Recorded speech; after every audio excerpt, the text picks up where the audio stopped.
Ruth 1. Naomi loses her husband and sons. In the days when the judges ruled, there was a famine in the land. So a man from Bethlehem in Judah, together with his wife and 2 sons, went to live for a while in the country of Moab. The man's name was Elimelech.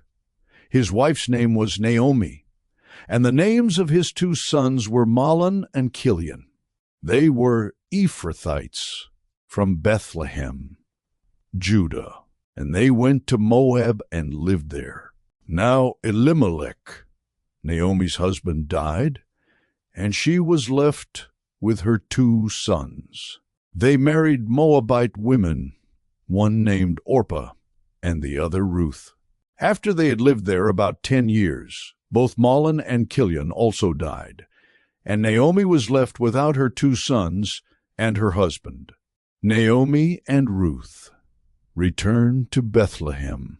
When Naomi heard in Moab that the Lord had come to the aid of his people by providing food for them, she and her daughters-in-law prepared to return home from there. With her 2 daughters-in-law, she left the place where she had been living and set out on the road that would take them back to the land of Judah.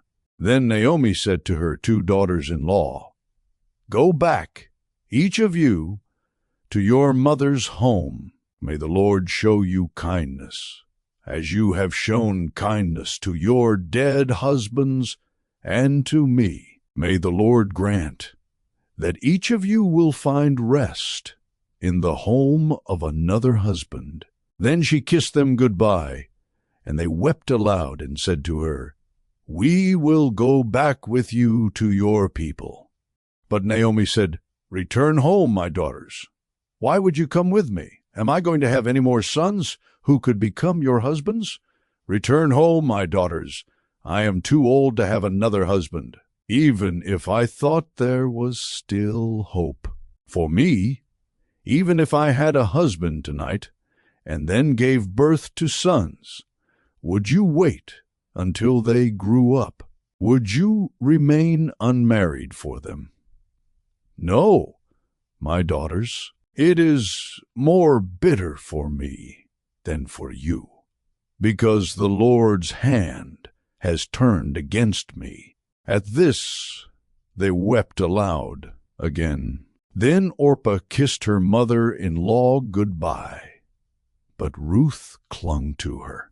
"Look," said Naomi, "your sister-in-law is going back to her people and her gods. Go back with her." But Ruth replied, "Don't urge me to leave you or to turn back from you. Where you go I will go, and where you stay I will stay. Your people will be my people, and your God my God. Where you die I will die, and there I will be buried. May the Lord deal with me, be it ever so severely, if even death separates you and me." When Naomi realized that Ruth was determined to go with her, she stopped urging her. So the 2 women went on until they came to Bethlehem. When they arrived in Bethlehem, the whole town was stirred because of them, and the women exclaimed, "Can this be Naomi?" "Don't call me Naomi," she told them. "Call me Mara, because the Almighty has made my life very bitter. I went away full, but the Lord has brought me back empty. Why call me Naomi? The Lord has afflicted me.